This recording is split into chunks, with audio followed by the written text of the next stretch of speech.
Praise the lord. ಪ್ರೀತಿಯ ಸಹೋದರ ಹಾಗೂ ಸಹೋದರಿ, ಈ ನೂತನ ದಿನ ನೋಡೋದ್ರಲ್ಲಿ ಬಹಳ ಸಂತೋಷದಿಂದಾಗಿದ್ದೇನೆ. ಶಾಲೂಮ್, ನಿಮಗೆ ಸಮಾಧಾನ ಉಂಟಾಗಲಿ. ಕಳೆದ ವಾರ ಎಲ್ಲ ಅದ್ಭುತವಾಗಿ ಕಾಪಾಡಿಕೊಂಡು ದೇವರು ಈ ನೂತನ ದಿನ ಕೊಟ್ಟಿದ್ದಾರೆ. ದೇವ್ರ ನಾಮಕ್ಕೆ ಸ್ತೋತ್ರ ಸಲ್ಲಿಸೋಣ. ಪ್ರಿಯರೇ, ಪ್ರೀತಿಯುಳ್ಳ ದೇವ ಮಕ್ಕಳೇ, ದೇವರು ನಮ್ಮನ್ನು ಸಮಾಧಾನದಿಂದ ನಡೆಸುವಂಥ ದೇವರಾಗಿದ್ದಾರೆ. ಆತ ನಮ್ಮನ್ನು ಗಲಿಬಿಲಿ ಮಾಡದೆ ತನ್ನ ಕೃಪಾವರಗಳಿಂದ ನನ್ನ ಮಕ್ಕಳಿಗೆ, ನನ್ನ ಮಗಳಿಗೆ, ನನ್ನ ಮಗನಿಗೆ ಒಳ್ಳೆಯ ಮಾರ್ಗದಲ್ಲಿ ನಡೆಸಬೇಕೆಂಬುದೇ ಆತರ ಇಷ್ಟ ಆಗಿದ್ದಾರೆ. ಹೌದು ಪ್ರೀತಿಯ ದೇವ ಮಕ್ಕಳೇ, ಈ ದಿನ ದೇವರು ನಿಮ್ಮನ್ನು ಒಂದು ಸಮಾಧಾನದಿಂದ ನಡೆಸೋಕ್ಕೆ ಉಳ್ಳವರಾಗಿದ್ದಾರೆ. ದೇವ್ರ ವಾಕ್ಯ ಪ್ರತಿದಿನ ನಾವು ಧ್ಯಾನಿಸ್ತಾ ಇದ್ದೀವಿ. ಆತನ ವಾಕ್ಯದಿಂದ ನಾವು ಜೀವಿಸ್ತಾ ಇದ್ದೀವಿ. ಆತನ ನಮ್ಮ ಸಮಸ್ಯೆಗಳೆಲ್ಲ ಪರಿಹರಿಸುವಂಥ ಸರ್ವಶಕ್ತರಾಗಿದ್ದಾರೆ. ಹೌದು ಪ್ರೀತಿಯ ದೇವ ಮಕ್ಕಳೇ, ನಾವು ಯಾವ ಅಸಮಾಧಾನದಲ್ಲಿದ್ದೇವೋ ದೇವರು ನಮಗೆ ಸಮಾಧಾನ ಕೊಡೋರಾಗಿದ್ದಾರೆ. ಒಂದು ಊರಲ್ಲಿ ಒಂದು ಬೆಟ್ಟ ಇತ್ತು ಪ್ರಿಯರೇ. ಆ ಬೆಟ್ಟ ತುಂಬ ದೊಡ್ಡದಾಗಿತ್ತು. ಆ ಜನರಿಗೆ ಹೋಗೋಂಥ ಸ್ಥಿತಿಯಲ್ಲಿ ಅವರು ಗಲಿಬಿಲಿ ಆದರು. ಯಾವ ಕಡೆಯಿಂದ ಹೋದರೂ ಬೆಟ್ಟಗಳಿದ್ದವು. ಅವರಿಗೆ ಮನೆಗೆ ಹೋಗಬೇಕಾದ್ರೂ ಬೆಟ್ಟ ಅಡ್ಡಗಳಿದ್ದವು. ಬೆಟ್ಟ ಇದ್ದರೆ ನಾವು ಮನೆಗೆ ಹೋಗೋಕ್ಕೆ ಸಾಧ್ಯವಿಲ್ಲ. ಆ ಬೆಟ್ಟ ನಾವು ಒಡೆದರೆ ಮಾತ್ರ ನಾವು ಹೋಗ್ಬೋದು. ಅಲ್ಲಿದ್ದಂಥ ಒಬ್ಬ ಯಜಮಾನ ಆ ಊರಲ್ಲಿ, ದಯಮಾಡಿ ನಮಗೆ ಈ ಬೆಟ್ಟದಿಂದ ನಮಗೆ ಪಾರು ಮಾಡ್ರಿ ಎಂಬುದಾಗಿ ಅವ್ರು ಕೇಳ್ಕೊತಾ ಇದ್ರು. ಎಲ್ಲ ಅಧಿಕಾರಿಗಳನ್ನು ಕೇಳ್ತಾ ಇದ್ರು, ಅಯ್ಯೋ ದಯಮಾಡಿ ನಮಗೆ ಈ ಓಡಾಡೋಕ್ಕೆ ಜಾಗ ಮಾಡಿಕೊಡ್ರಿ ಎಂಬುದಾಗಿ ಯಜಮಾನ ಕೇಳುವಾಗ, ಅಯ್ಯೋ ನಮಗೆ ಟೈಮ್ ಇಲ್ಲ, ದಯಮಾಡಿ ನಮಗೆ ಸಮಾಧಾನದಿಂದ ಕೊಡ್ರಿ, ನಾವು ಈ ಥರ ಓಡಾಡೋಕ್ಕೆ ಸಮಾಧಾನದಿಂದ ಕೇಳ್ತಾ ಇದ್ರು. ಆದರೂ ಆತ ಯಜಮಾನ ಗಲಿಬಿಲಿಂದ ನಮಗೆ ಈ ಥರ ಮಾಡೋಕ್ಕೆ ಇಷ್ಟವಿಲ್ಲ, ನೋಡೋಣ ಪ್ರಯತ್ನ ಮಾಡೋಣ ಅಂತ ಹೇಳ್ತಾ ಇದ್ರು. ಆದರೆ ಅವ್ರು ಸುಸ್ತಾಗಿ ಅವರು, ದೇವರೇ ನಾವು ಏನು ಮಾಡಲಿಯಪ್ಪ, ಈ ಥರ ಬೆಟ್ಟಗಳು ಈ ಥರ ಇದೆ ಎಂಬುದಾಗಿ ಕೇಳ್ತಾ ಇದ್ರು. ಆದರೆ ಅಧಿಕಾರಿಗಳು ಎಲ್ಲ ಕೈ ಬಿಟ್ಟರು. ಆದರೆ ಅವರ ಬೇಸರದಿಂದ ಅವ್ರು ಕೂಡ್ತಿದ್ರು. ಅದೇ ಥರ ನಮ್ಮ ಜೀವಿತದಲ್ಲಿ ಅಯ್ಯೋ ನಮಗೆ ಸಮಸ್ಯೆ ಇದೆ, ಹೋರಾಟವಿದೆ, ಕಣ್ಣೀರಿದೆ, ಈ ಥರ ಬೆಟ್ಟಗಳಂಥ ಸಮಸ್ಯೆ ಇದ್ದರೆ ದೇವರು ಇಂದು ಒಂದು ಒಳ್ಳೆಯ ವಾಕ್ಯ ಕೊಟ್ಟಿದ್ದಾರೆ. ಏಷ್ಯನ ಪ್ರವಾದನೆ ಗ್ರಂಥ 54ನೇ ಅಧ್ಯಾಯ 10ನೇ ವಾಕ್ಯ ನಿಮಗಾಗಿ ನಾನು ಓದ್ತೀನಿ.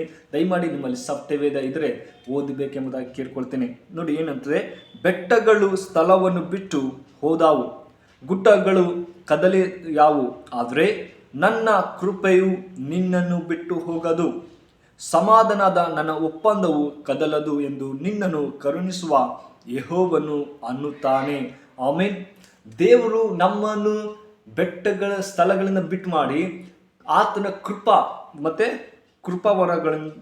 ಕೃಪೆಯು ನಿನ್ನನ್ನು ಬಿಟ್ಟು ಹೋಗೋದು, ಸಮಾಧಾನ ಒಪ್ಪಂದ ಮಾಡ್ತಾ ಇದ್ದಾರೆ. ಹೌದು ಪ್ರೀತಿಯ ಮಕ್ಕಳೇ, ಸಮಾಧಾನ ಕೊಡುವಂಥ ದೇವರು ಮತ್ತೆ ಶಾಂತಿ, ಆತನ ಕೃಪವಿಲ್ಲದೆ ಎಷ್ಟೋ ಜನ ಈ ದಿನಗಳಲ್ಲಿಲ್ಲ ಪ್ರೇರೆ.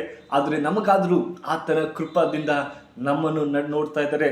ಮತ್ತೆ ಸ್ನೇಹ ಒಪ್ಪಂದ ಮಾಡ್ತಾ ಇದ್ದಾರೆ, ಸಮಾಧಾನ ಕೊಡ್ತೀನಿ ಎಂಬುದಾಗಿ ಹೇಳ್ತಾ ಇದ್ದಾರೆ. ಎಷ್ಟೋ ಜನಗಳಿಗೆ ಸಮಾಧಾನ ಇಲ್ಲ, ಎಷ್ಟೋ ಹಣ ಇದೆ ಆದರೆ ಅವ್ರಿಗೆ ಸಮಾಧಾನ ಇಲ್ಲ, ದೇವ್ರ ಕೃಪವಿಲ್ಲ, ಆದರೆ ನಾವು ಇಷ್ಟ ಬಂದ ಹಾಗೆ ಅವ್ರು ಜೀವಿಸ್ತಾ ಇದ್ದಾರೆ ಎಂಬುದಾಗಿ ನಾವು ನೋಡ್ತೇವೆ.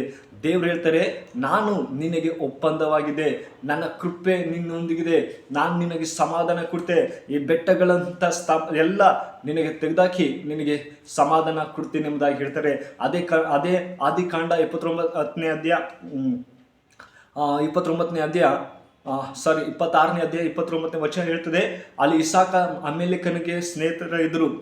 ನೀವು ಏನಾದರೂ ಇದ್ದರೆ ನಾನು ನಿಮಗೆ ಸಮಾಧಾನ ಕೊಡ್ತೀನಿ ಎಂಬುದಾಗಿ. ಹೌದು ಪ್ರೀತಿಯ ಮಕ್ಕಳೇ, ಇಸಾಕನು ತನ್ನ ಈ ರಾಜ್ಯವನ್ನು ಆಳ್ಬೇಕಾದ್ರೆ ಅಮೇಲೆಕನಿಗೆ ಸ್ನೇಹ ಮಾಡಬೇಕು. ಅದೇ ಥರ ದೇವರಲ್ಲಿ ಹೇಳ್ತಾನೆ, ನಾನು ನಿಮಗೆ ಸಮಾಧಾನ ಕೊಡ್ತೀನಿ, ಯಾವುದೇ ಥರ ನೀವು ಗಲಿಬಿಲಿ ಆಗಿ ಇರಬೇಡ್ರಿ ಎಂಬುದಾಗಿ ದೇವ್ರು ಹೇಳ್ತಾ ಇದ್ರು. ಅದೇ ಥರ ಅರಣ್ಯಕಾಂಡ 25ನೇ ಅಧ್ಯಾಯ 12ನೇ ವಾಕ್ಯ ಹೇಳ್ತದೆ, ನಾನು ನಿನಗೆ ಸ್ನೇಹದಿಂದ ಒಡಂಬಡಿಕೆ ಮಾಡಿಕೊಂಡಿದ್ದೇನೆ. ಹೌದು ಪ್ರೀತಿಯ ದೇವ ಮಕ್ಕಳೇ, ಇಂದು ನಿಮಗೆ ಸ್ನೇಹ ಮಾಡ್ತಾ ಇದ್ದಾರೆ. ಮಗನೇ, ನೀ ನನ್ನ ಸ್ನೇಹಿತನಾಗಿರು, ನಿನಗೆ ಸಮಾಧಾನ ಕೊಡ್ತೀನಿ, ನಿನಗೇನು ಸಮಸ್ಯೆ ಇದೆ ನನ್ನ ಬಳಿಗೆ ಹೇಳು ಎಂಬುದಾಗಿ ದೇವ್ರು ಕೇಳ್ತಾ ಇದ್ದಾರೆ.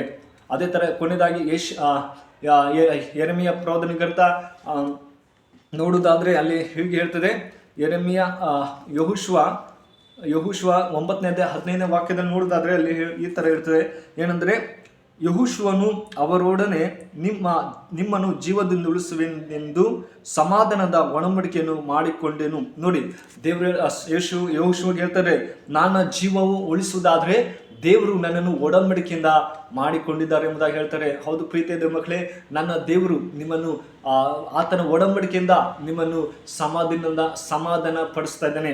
ಆತ ನಿಮ್ಮ ಏನೇ ಸಮಸ್ಯೆ ಇದ್ರೂ ಕೂಡ ದೇವರು ಬೆಟ್ಟದ ಸ್ಥಳಗಳನ್ನು ಬಿಟ್ಟು ನಿಮಗೆ ಸಮಾಧಾನ ಕೊಡುವಂಥ ದೇವರು.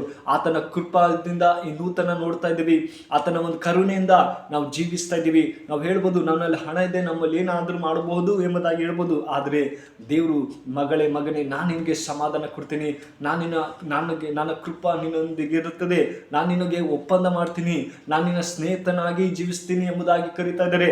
ನಾವು ಯಾವುದಕ್ಕೂ ಚಿಂತೆ ಮಾಡದೆ ದೇವರೇ ನೀನೇ ನನ್ನ ಸ್ನೇಹಿತನಾಗಿರು, ನಿನ್ನ ಕೃಪೆ ನನ್ನೊಂದಿಗಿರಲಿ. ಇಂಥ ಬೆಟ್ಟಂಥ ಸಮಸ್ಯೆ ಇದೆ, ಅಯ್ಯೋ ನನ್ನ ಜೀವಿತದಲ್ಲಿ ನಾನು ಹೇಗೆ ಜೀವಿಸಲಿ, ಎಲ್ಲ ಸಾಲ ಸಮಸ್ಯೆಯಲ್ಲಿದ್ದೇನೆ ಎಂಬುದಾಗಿ ದುಃಖದಲ್ಲಿರದೆ ಅಂಥ ಬೆಟ್ಟಗಳೆಲ್ಲ ತೆಗೆದಾಕಿ ದೇವರು ನಿಮಗೆ ಸಮಾಧಾನ ಕೊಡೋನಾಗಿದ್ದಾನೆ. ಈ ವಾಕ್ಯ ದೇವರು ನಿಮ್ಮ ಜೀವಿತದಲ್ಲಿ ಆಶೀರ್ವದಿಸಿ ಕಾಪಾಡಲಿ. May God bless you. ಪ್ರಾರ್ಥನೆ ಮಾಡಿಕೊಳ್ಳೋಣ. ಪರಿಶುದ್ಧನೇ ಪ್ರೀತಿಯುಳ್ಳ ತಂದೆ, ಒಳ್ಳೆ ಸಮಯಕ್ಕಾಗಿ ಸ್ತೋತ್ರಪ್ಪ ದೇವರು. ಈ ವಾಕ್ಯ ನಿನ್ನ ಯಾರು ನೋಡ್ತಾ ಇದ್ದಾರೋ ಅವರನ್ನು ಆಶೀರ್ವದಿಸು. ಅವರನ್ನು ಬೆಟ್ಟಂಥ ಸಮಸ್ಯೆ ಇದ್ದರೆ ಅದನ್ನೆಲ್ಲ ಬಿಡುಗಡೆ ಕೊಡು. ನಿನ್ನ ಕೃಪೆ ಆ ಮಕ್ಕಳಿಗಿರಲಿ. ಈ ವಿಡಿಯೋ ಮೂಲಕ ಆಶೀರ್ವದಿಸಿ ಕಾಪಾಡಪ್ಪ ಅಂತ ಪ್ರಾರ್ಥಿಸಿದರೆ ಅಪ್ಪ, ನೀ ನಮ್ಮ ಜೊತೆ ಮಾತಾಡೋದಕ್ಕಾಗಿ ಸ್ತೋತ್ರ. ಎಲ್ಲರೂ ನಿಮ್ಮ ಕರೆಗಳಪ್ಪಿಸ್ತೆ ಅವ್ರಿಗೆ ಶಾಂತಿ ಸಮಾಧಾನ ಕೊಡುವಪ್ಪ. ಈ ವಿಡಿಯೋ ನೋಡುವಾಗ ಪ್ರತಿಯೊಬ್ಬೊಬ್ಬರ ಕುಟುಂಬನ ಆಶೀರ್ವದಿಸಿ ಕಾಪಾಡು. ಈ ಚಿಕ್ಕ ಪ್ರಾರ್ಥನೆ ಕೇಳಿದಂತೆ ಯೇಸು ಕ್ರಿಸ್ತನಲ್ಲಿ ಬೇಡ್ತೇನೆ ಜೀವ ತಂದೆ, amen. May God bless you.